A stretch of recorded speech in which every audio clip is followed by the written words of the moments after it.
The winter kitchen is heating up. Frost dusts the window panes while inside, a cast iron skillet sizzles with cheap fat and simple grains. For generations, from the Depression through the mid-century, Christmas morning was not about expensive feasts but survival. Breakfasts were built on necessity, stretching flour, salvaged bread, and potatoes into warm, filling energy. Before the presents, families gathered for food that symbolized resilience, not opulence. This is the deep culinary history of the working-class holiday, using very little to create essential warmth and deep comfort. Number 1. Milk toast with nutmeg. A truly humble beginning. This dish presented soft, white bread, often day-old, lightly toasted or simply warmed, then submerged in hot, whole milk, often boiled until a delicate skin formed. A generous sprinkle of grated nutmeg crowned each bowl, creating an aromatic cloud that mingled with the comforting scent of warm dairy and toasted grain. The texture was silken and yielding, the bread dissolving almost instantly into a creamy, savory sweet mouthful, providing enduring, gentle sustenance. It was cheap because stale bread was rescued, and milk, especially from a family cow, was a readily available staple. On Christmas morning, it was effortlessly prepared, gently filling, and easily scaled to feed a crowd, offering a warm embrace against the winter chill. During the lean years, families might stretch the milk further with a little water, ensuring everyone had a warm bowl.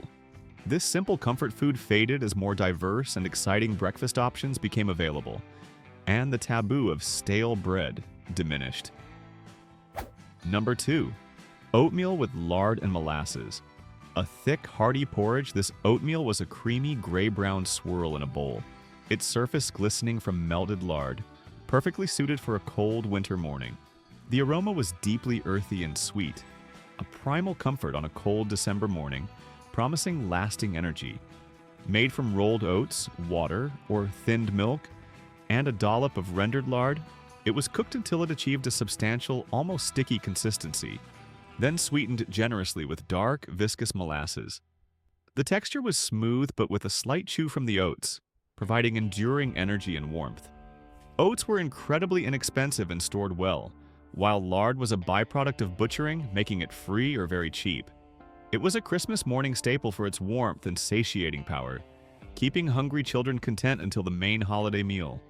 Families would often add dried apples or a handful of foraged berries if available, stretching the flavor and nutrition. This robust breakfast fell out of favor as sugar became more accessible than molasses, and preferences shifted towards lighter, less fat-laden options. Number 3. Fried cornmeal mush with syrup. Slices of firm golden brown cornmeal mush, crisply fried in bacon grease or lard, formed the heart of this plate, sizzling invitingly from the cast iron skillet. It smelled of warm corn, savory fat, and the sweet tang of molasses or maple syrup drizzled generously over the top. The exterior boasted a delightful crunch, giving way to a soft, yielding interior that had a subtle, grainy texture, a comforting contrast. To prepare, cornmeal was boiled with water and salt until thick, then poured into a loaf pan to cool and set overnight. In the morning, it was sliced and pan-fried until golden. Cornmeal was an ultimate cheap staple, and using leftover mush from dinner minimized waste. It provided a warming, energy-rich start to Christmas, easy to cook in batches on a chilly holiday. A common hack was to fry the mush plain, then serve with a simple syrup made from sugar and water, if molasses was scarce. It gradually disappeared as processed cereals offered quicker, less labor-intensive breakfast solutions. Number 4. Potato and onion hash. A fragrant, sizzling medley of finely diced potatoes and onions, pan-fried until deeply caramelized and tender, filling the kitchen with an irresistible savory aroma that cut through the winter air. Its color ranged from golden brown to deep amber, with crisp edges peeking through the soft, steaming pile. The texture was a delightful contrast. Soft, yielding potato and sweet, melting onion intermingled with occasional crispy bits. This hash was often made from leftover boiled or roasted potatoes, chopped with whatever onion was on hand, and fried in a generous amount of lard or drippings. Potatoes and onions were reliable, inexpensive root vegetables that kept well through winter. It was a hearty, warming option for Christmas, using up leftovers efficiently and ensuring a substantial start. Families might add a little shredded leftover ham or a scrambled egg if they had it, stretching the protein. This simple dish lost prominence as boxed hash browns and pre-made frozen options became available, replacing the need for scratch cooking. Number 5. Skillet apple fritters. Irregularly shaped, golden brown fritters, puffed and steaming, with bits of soft, warm apple visible within, smelling richly of cinnamon, sweet fried dough, and caramelized fruit. A genuine holiday treat. The texture was crispy on the outside, giving way to a warm, fluffy interior dotted with tender, yielding apple pieces that melted in the mouth. Made from a simple batter of flour, milk, or water, a touch of sugar, if available, and baking powder with chopped winter apples folded in, they were dropped by spoonfuls into hot lard and fried until golden. Apples were often abundant and cheap in autumn, stored for winter. These fritters offered a sweet, celebratory feel on Christmas morning without requiring expensive ingredients, a joyful break from routine. Sometimes a tiny bit of precious nutmeg or allspice would be added to the batter for a festive scent. The time and effort involved in frying, coupled with the rise of pre-made mixes, contributed to their decline. Number 6. Fried salt pork with gravy.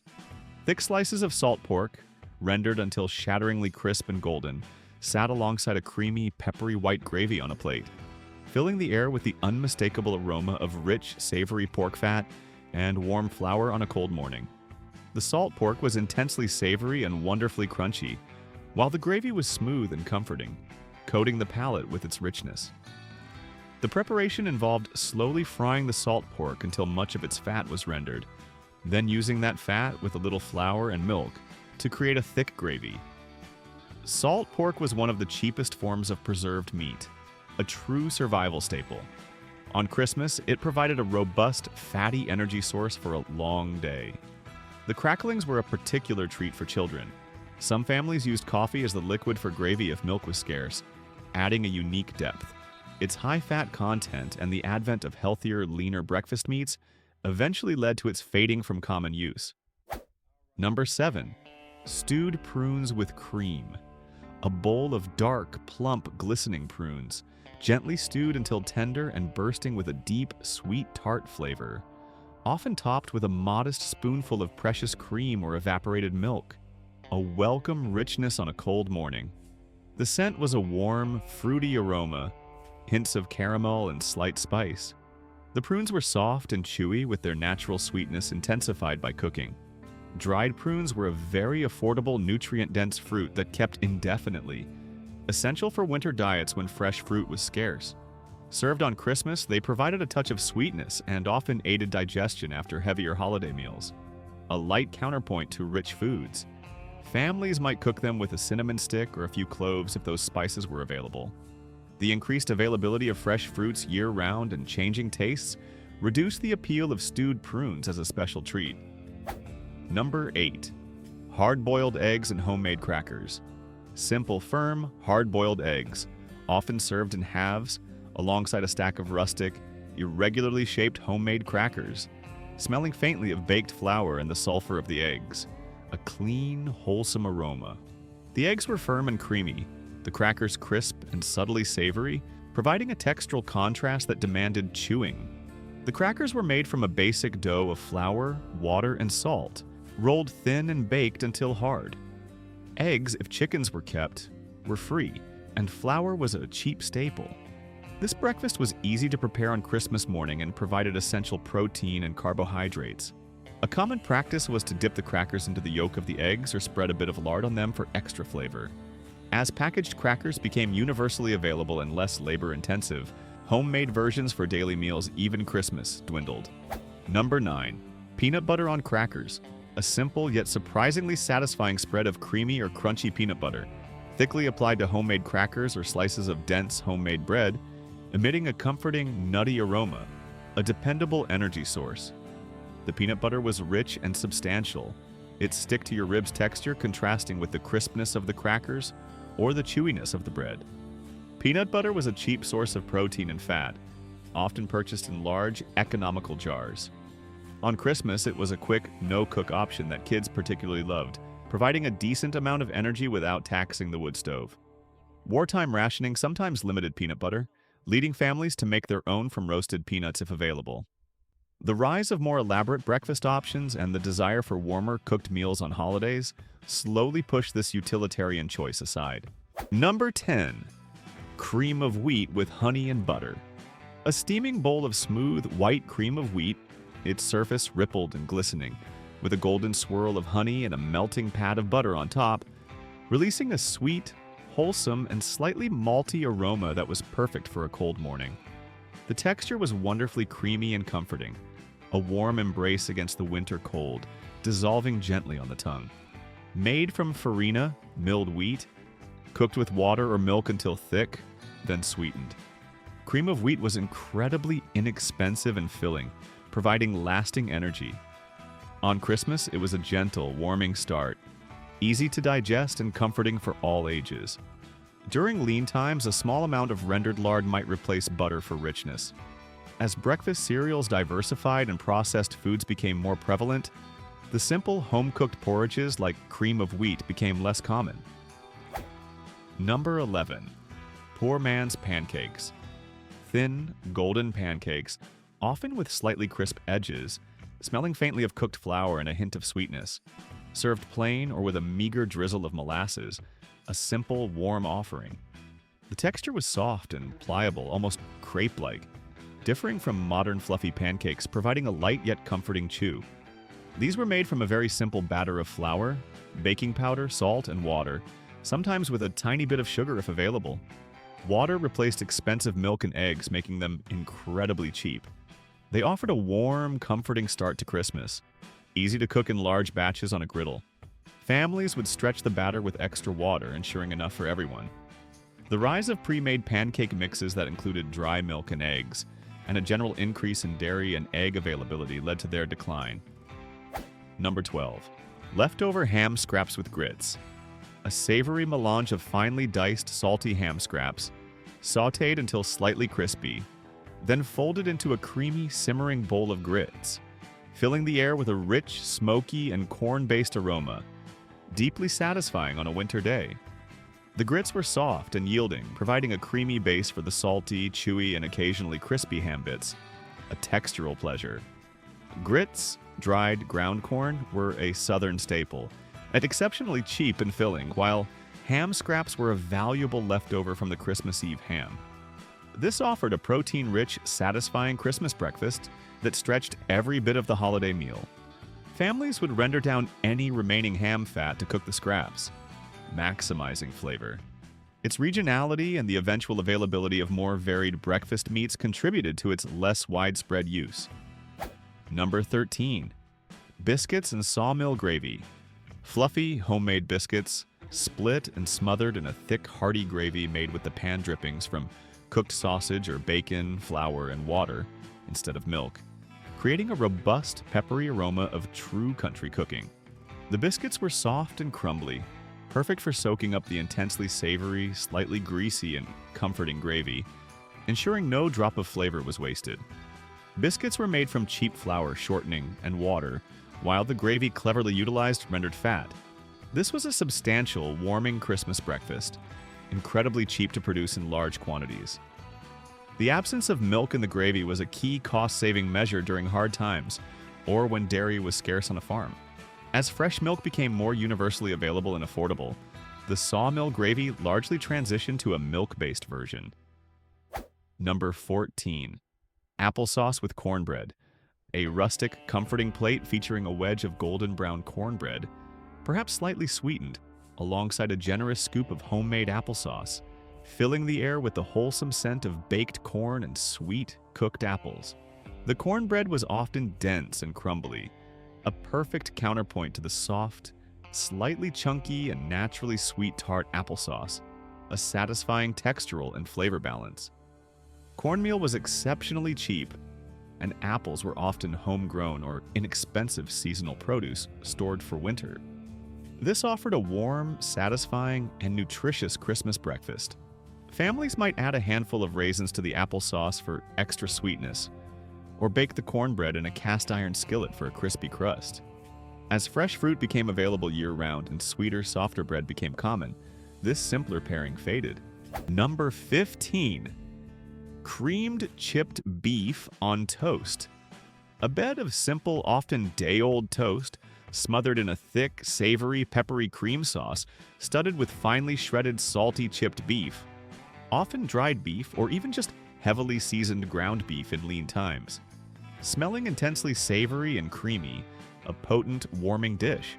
The toast provided a firm base for the rich, salty beef and smooth, warm gravy, creating a satisfying chew. Chipped beef in its dried form was inexpensive and shelf-stable, making it a budget-friendly protein. Served on Christmas, it offered a substantial, warming meal that felt more luxurious than its humble ingredients suggested.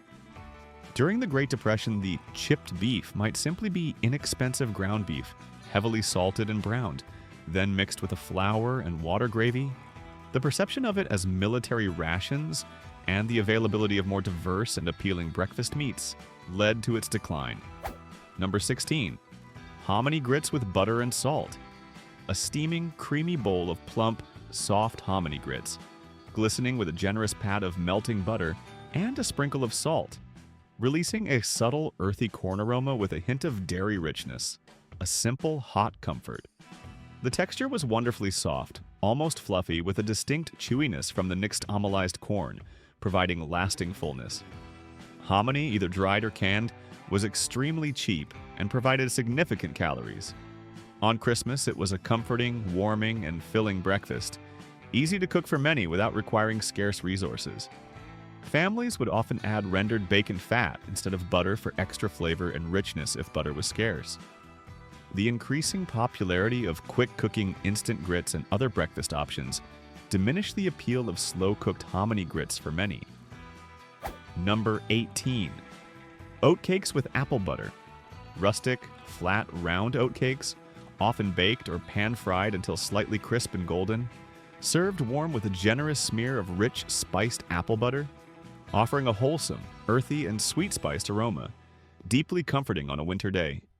The oatcakes were dense and chewy with a satisfying texture, complementing the smooth, sweet, and intensely apple-flavored spread. Made from rolled oats, water, and a pinch of salt, these were a very economical bread substitute. Apple butter, often homemade from abundant autumn apples, was a cheap, long-lasting preserve. They provided a filling, warming Christmas breakfast. A common addition was a tiny bit of rendered lard to the oatcake dough for tenderness. The rise of sliced bread and lighter, sweeter spreads eventually overshadowed this more robust pairing. Number 19. Molasses cookies for breakfast.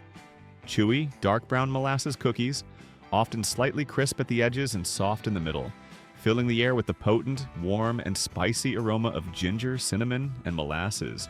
Though a cookie, their dense, filling nature made them an acceptable and even welcomed Christmas breakfast when other options were scarce. Molasses was a cheap sweetener, and flour and spices were standard pantry items. They offered a sweet, comforting treat on a special morning, providing quick energy. Families often baked a large batch around the holidays, and leftovers were a practical breakfast. The perception of cookies as dessert, combined with the availability of dedicated breakfast foods, led to their decline as a primary breakfast item. Number 20. Leftover pork and bean casserole. A thick, savory, and slightly sweet casserole of baked beans, often homemade, mixed with chunks of leftover cooked pork, reheated until bubbling and fragrant with the aroma of smoky pork, sweet beans, and perhaps a hint of onion. A truly substantial winter meal. The texture was hearty and substantial, with tender beans and chewy, savory pork bits, a dense combination meant to last. Baked beans and cheap cuts of pork, like hocks or shoulder, were economical staples. Reheating leftovers was a crucial way to minimize waste and provide a hot, filling Christmas breakfast with minimal effort on a busy morning. Families would often stretch the casserole by adding more cooked beans or even some stale bread chunks. The preference for lighter, more traditional breakfast foods gradually edged out this hearty, dinner-turned breakfast option. Number 22. Potato cakes with onion and flour.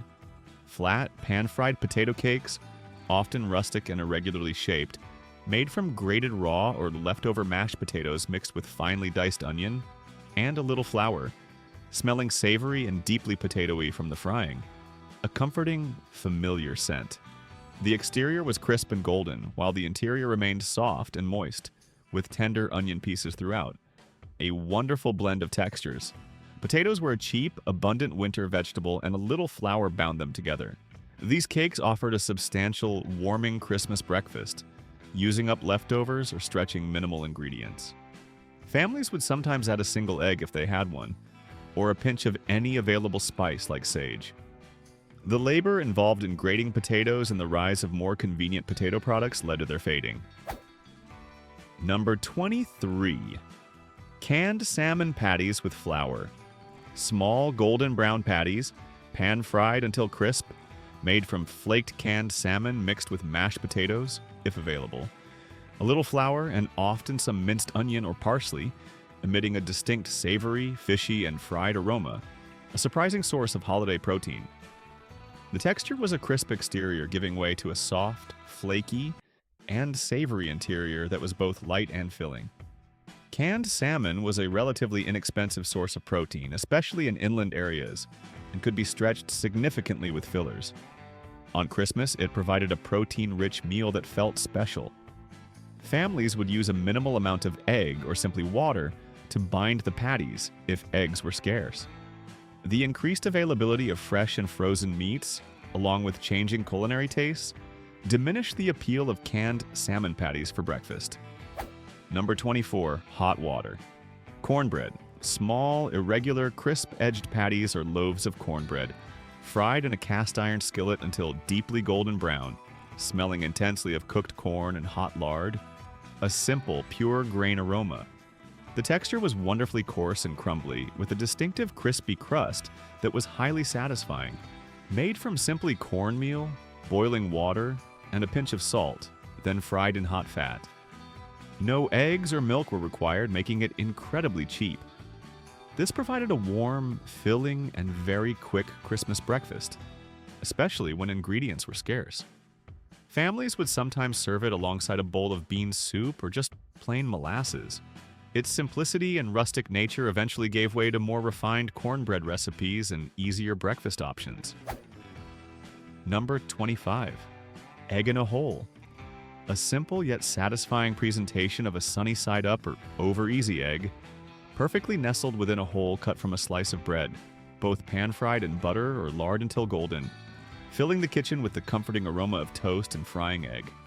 The bread was crisp and buttery, with the soft, yielding egg yolk and firm white providing a delightful contrast, a truly comforting texture. Stale bread and a single egg were cheap, readily available staples. It offered a warm, comforting Christmas breakfast that felt special without requiring many ingredients. The cutout bread hat was often toasted alongside and dipped into the yolk. As culinary trends moved towards more elaborate holiday breakfasts, the charming simplicity of egg in a hole became less of a specific Christmas tradition. The phantom aromas of simmering oats and sizzling lard still linger in the mind's eye, a testament to those lean, loving Christmas mornings. The warmth of simple cornbread and the sweet tang of apple butter filled not just stomachs but hearts on the coldest winter days. These were not just meals, they were acts of resilience. Comfort painstakingly coaxed from scarcity, making Christmas mornings feel rich despite empty pockets. They have largely vanished from our tables, replaced by abundance, convenience, and new traditions. Yet, the memory of these cheap, resourceful breakfasts remains a poignant whisper of resourcefulness, love, and the enduring power of food to nourish both body and soul.